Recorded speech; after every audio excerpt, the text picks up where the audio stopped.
You're now watching the Vision channel, where Habakkuk 2 and 2 says, write the vision and make it plain, so they that see it can take it and run with it. This is the channel where faith and vision collide to bring forth a manifestation.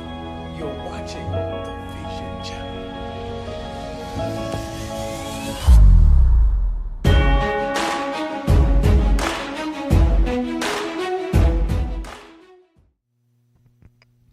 I would like to welcome you to our broadcast. Try to myself and take my. I'm going to try to express myself tonight, and I'm going to take my time based on the subject. This is to be a one. It's probably going to be a series of teachings based on this subject. Now, the subject I'm going to introduce is truly a sign of the times. It is a sign of the times, and we have to pay attention to the sign. Now, I believe God is going to elaborate this for us and express itself that we all can understand exactly what God desires. We'll have an eye to see, that have an ear to hear. One of the signs of the times. As Jesus would express himself elaborately, talk about rumors of wars and pestilence, he would say that this is not the end, signs of the end. And we are watching signs manifest all over the earth. We're watching things that God had over 2,000 ago now coming to fruition and now coming to the manifestation. Do you know that the is the only that gives us a roadmap, yes, of what will happen in the earth next? It lays out the details of that's going to happen in the earth. And if we pay attention to the signs of the times, then we know what's coming. You know, I know many people don't talk or express about the rapture. I know that is a very difficult and challenging thing when it's in relation to the rapture. Many people don't on denomination based on religion, based on theology. Many people believe that we will be caught up in the air. Two examples as we go into the topic. One of the examples that I'm going to use is in the book of Genesis. That God would show us the book of Genesis by a man by the name of Enoch. One sign of the if God, if he did it before, he'll do it again. Remember, I am the same God yesterday, today, and forevermore. Please, I want you to hear it because it's our topic that I'm expressing and teaching you tonight.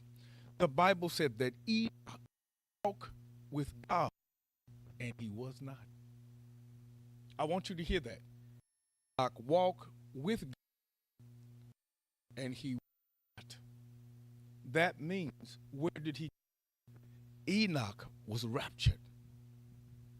God gave a clear indication that in Genesis chapter 5, Enoch walked with God and he was not, because in the next chapter, getting ready to destroy the earth. So God would use a man by the name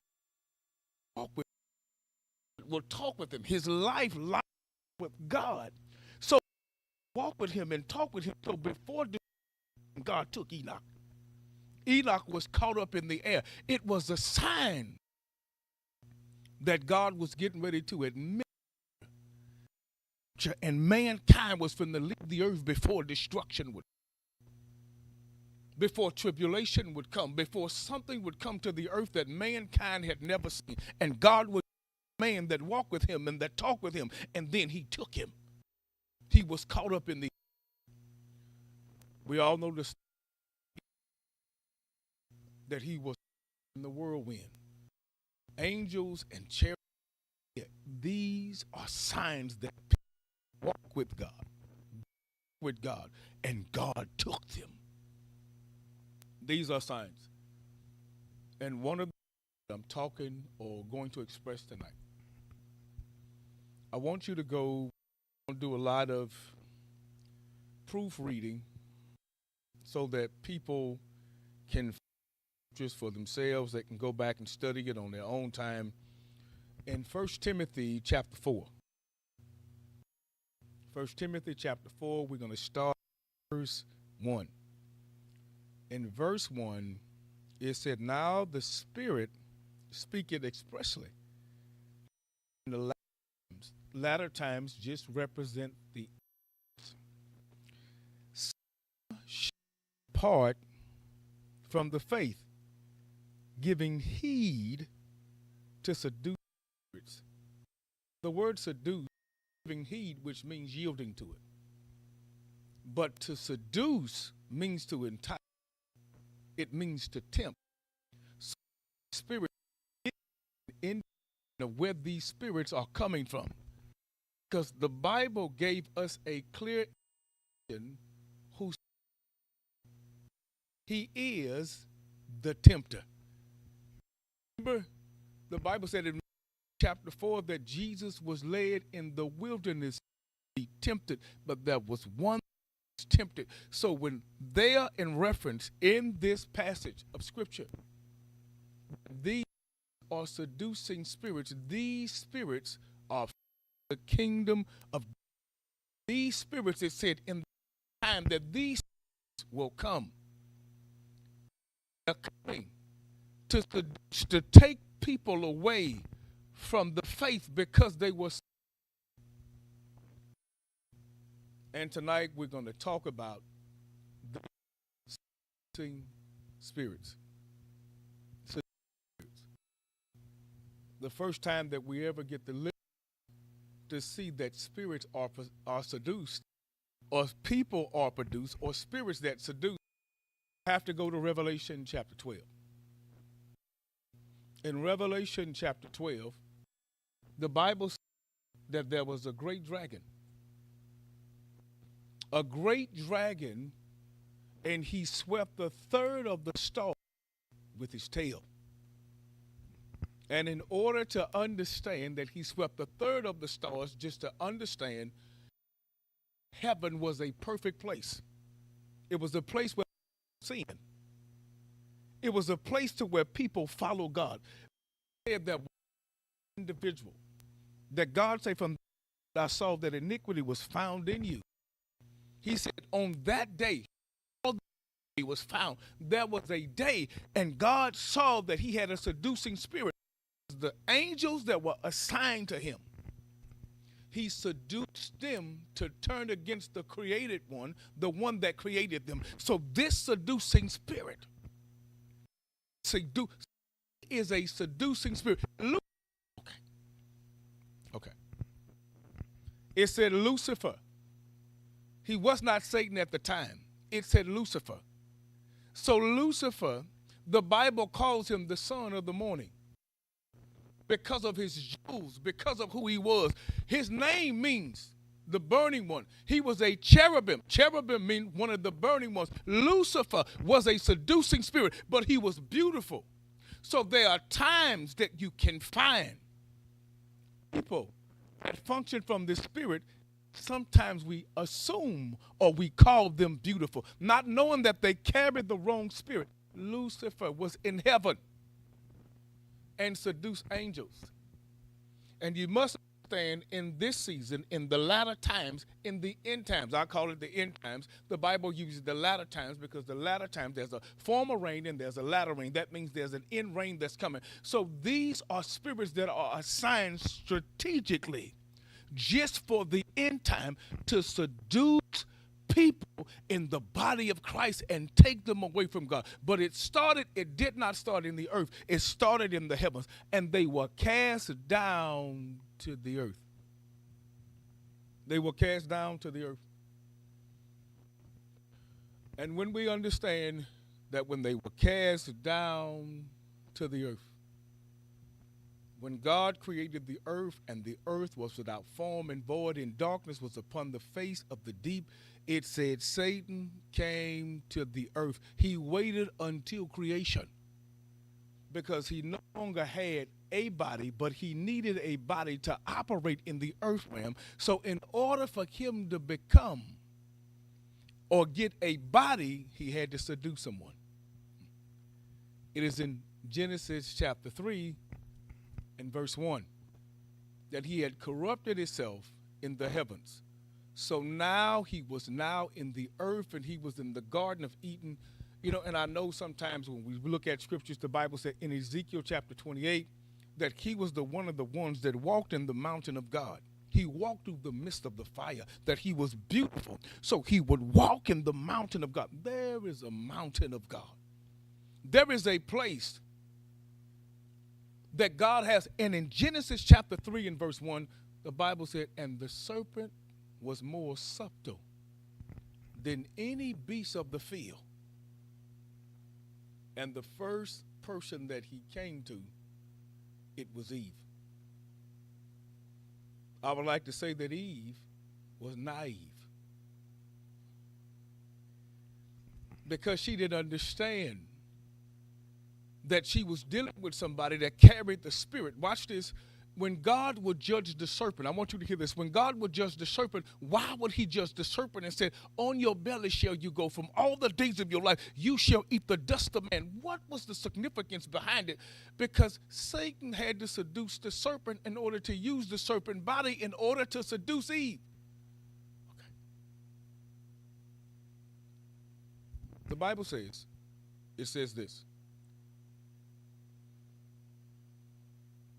In 1 Corinthians chapter 15, in verse 33, it stated that evil communication, it corrupts good mannerism. So a conversation is seductive if you don't know where it's coming from. This is why the Bible says, try the spirit by the spirit themselves, because you have to be able to try these spirits to know if these are end time spirits or latter time spirits, that these spirits are come to seduce people. And God is trying to teach us tonight that just a conversation, not looks, conversations, just words alone, because Eve herself was being seduced by a serpent, and the serpent carried the spirit of seduction, which was Satan. Now the name changed unto the accuser. So now his name changes unto the serpent. In the book of Revelation, it calls him the old serpent, that old serpent, the devil, because he still takes the shape and the form of someone that seduced mankind from the beginning. So in Acts, in the book of Acts, in Acts chapter 16, he was still seducing people. Spirit of divination. That word divination, in its original language, it means python, or pathos is where we get our word python from. So we see that he was still seducing territories and countries, but he was using the form of a serpent, but he had to have a body, but this time he had to have the body of a woman. The first sign of seducing, he seduced the woman. In Acts chapter 16, he will come back to seduce another woman, and that woman would seduce people and bring people to them, and all of a sudden people would have gain because she was seducing people just with words, and whatever she said would come to pass. But they didn't understand that it wasn't her words alone. There was a spirit that was attached to that individual's life, and whatever word they said, it will seduce people and draw more people. I want you to hear this, because this is normally what takes place, because what took place in the book of Genesis, in Genesis chapter 3, the seducing spirit was now loose against mankind. These were not mere words. Our words. Why are words so important? Okay. In the book of James, in James chapter 3, the Bible said that we can put a bit in a horse's mouth and turn the beast, that horse, any way that we desire. But putting a bit in the horse's mouth, that means that we have now got control and we on that horse back. So whoever controls the tongue controls the person, because they're riding the person. So whoever submits to that spirit, they have the authorization to be able to use their tongue. The Bible said that in Genesis chapter 3 and verse 13, that as God is now bringing the judgment because the seducing spirit has now seduced Adam and Eve now to take over the entire Eden, to take over the entire earth. Now it became his domain. So the earth was in trouble. Mankind was in trouble, all because of this seducing spirit. And God began to explain to us through Genesis chapter 3. Genesis chapter 3 and verse 13. When God said, Adam began to confess, Lord, it was that woman you gave me. She seduced me. Watch how spirits transfer. Because she knew that the fruit was bad. Satan seduced her with his language, with his words. So she took on the spirit. See, seduction is like intimacy. You're being seduced to do something. You got people that will seduce you just by talking to you. How you can go to a car dealership, you didn't have no intentions on buying the car, but somebody influenced you to buy the car, the salesman. And Satan sometimes become one of the greatest salesmen that it is. He'll sell you something and tell you that you have the ability to buy it. Your credit will buy it. You can buy this on credit. And many people are being seduced just with languages. The saying say, you can sell ice to an Eskimo. And some people are buying ice.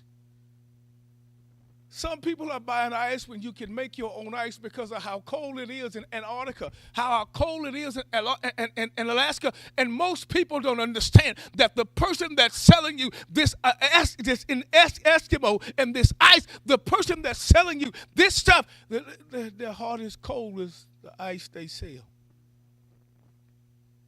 And their main objective is to influence you, only to seduce you and trick you into doing something that you were never prepared to do. In Genesis chapter 3 and verse 13, the Bible clearly indicates Eve said, it was the serpent. He beguiled me. The word beguile means to entice. It means to tempt. In other words, it means to seduce. I was seduced into eating the fruit that was from the forbidden tree. And many people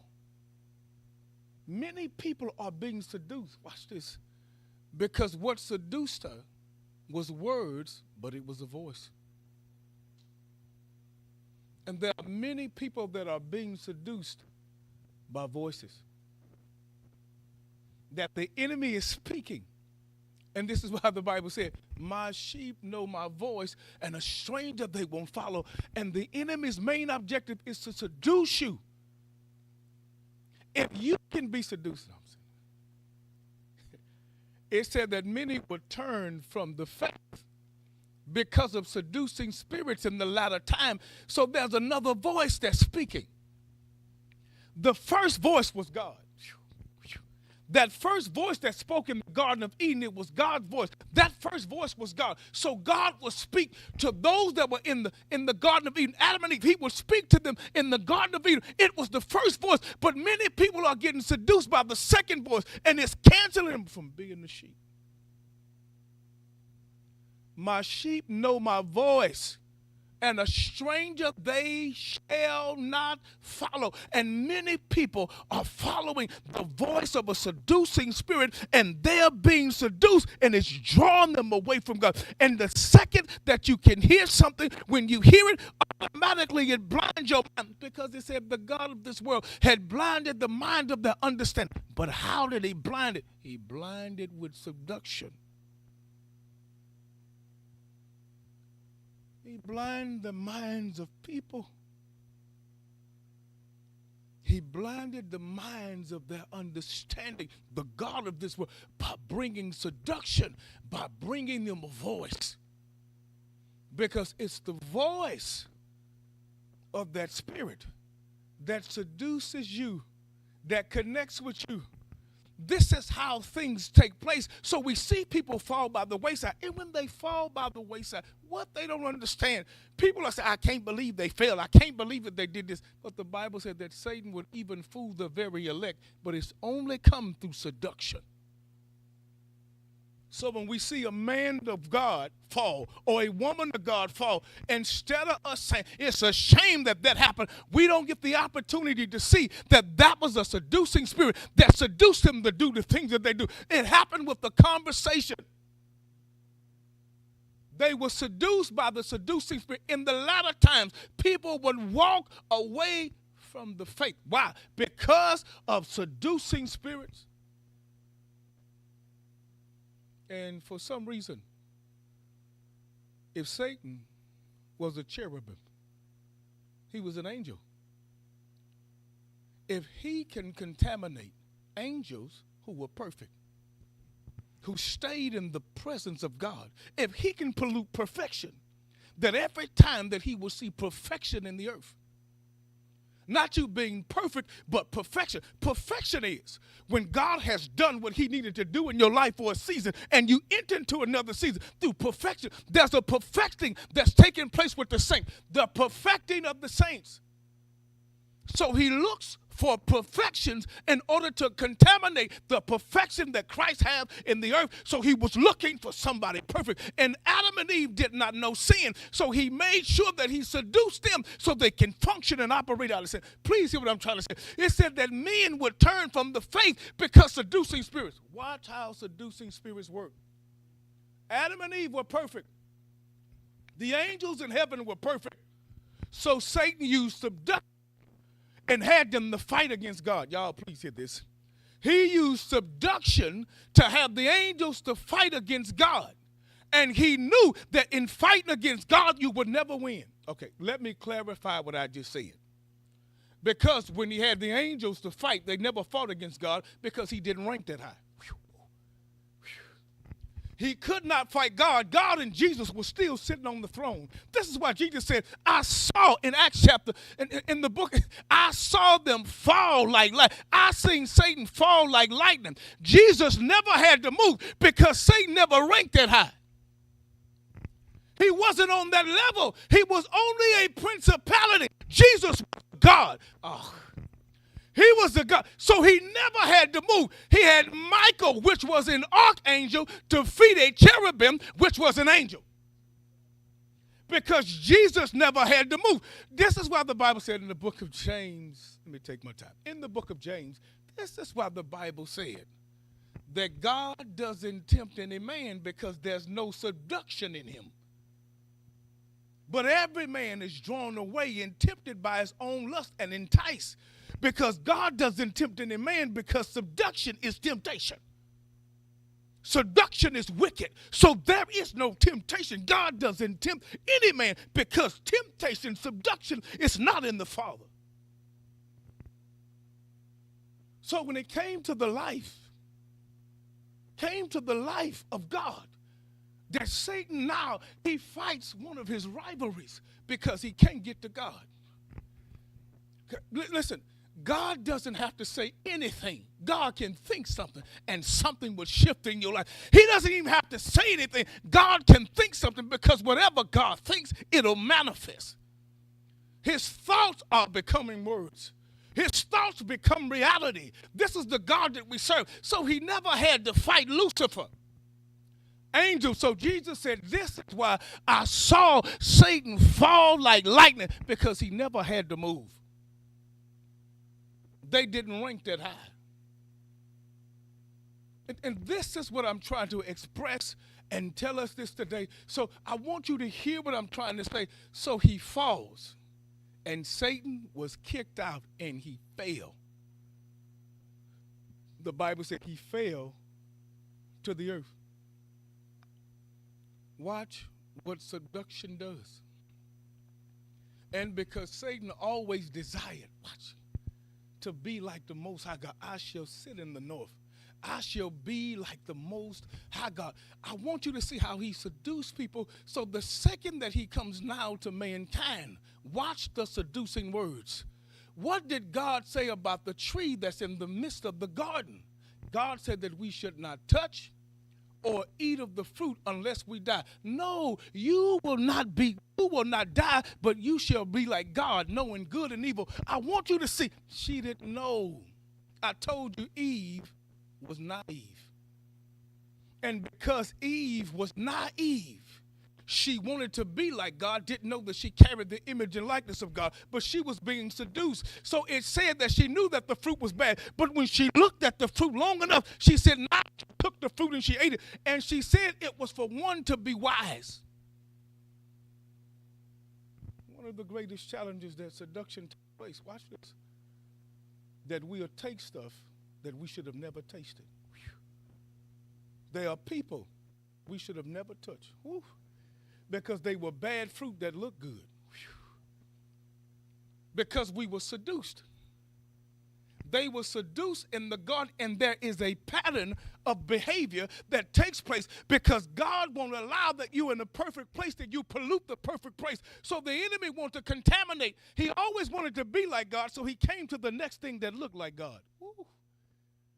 He would come to mankind because mankind looked just like God. He was his image. He was his likeness. So the next thing, in order for him to become like God, he would now come to what we call the man of God.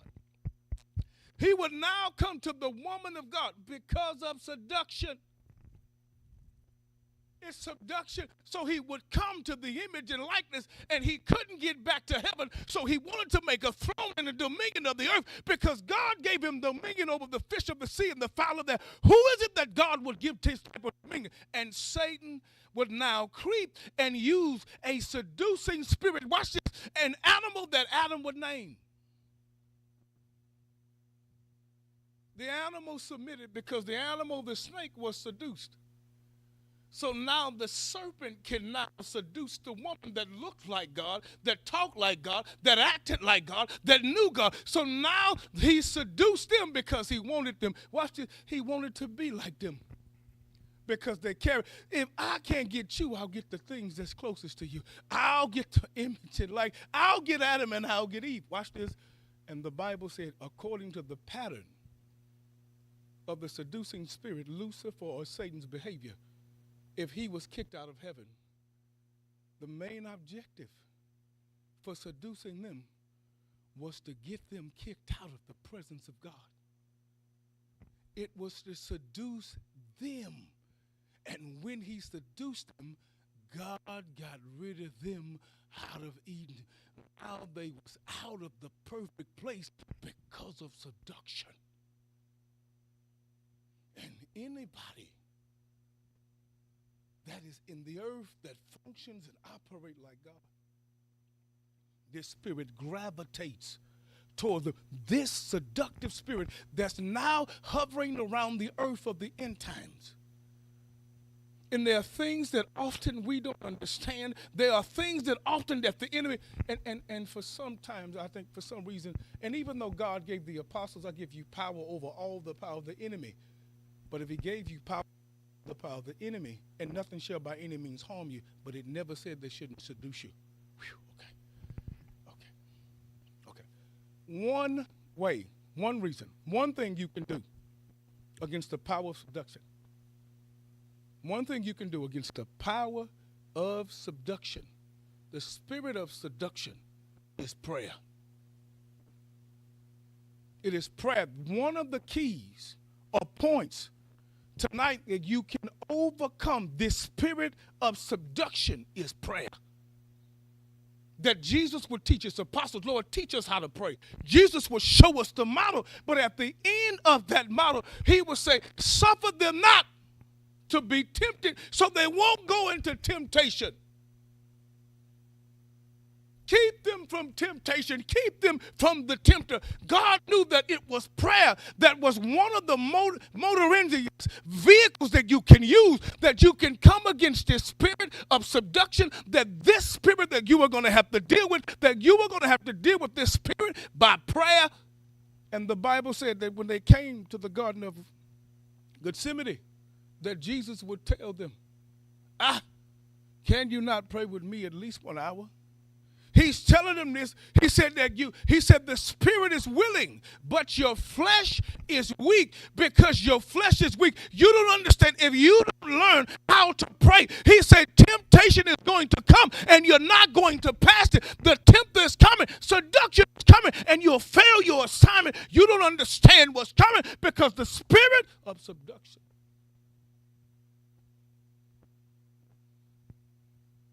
The spirit of seduction is coming. This spirit is coming. In Genesis chapter 6, after Adam and Eve fails their assignment to seduction, it was the serpent that beguiled me. I told you the word beguile is a form of craft, enticement, temptation. The word beguile. Paul would say later to the Galatians, "Oh, foolish Galatians, who have bewitched you?" In other words, who have seduced you? How are you functioning and operating? And this seduction came to those who were gifted, came to those who was in Christ. And Paul caught the spirit. He said, who has seduced you? Who has beguiled you? Who enticed you and influenced you? What spirit was this? Paul knew it was the spirit of seduction. And we say that angels are not spirits.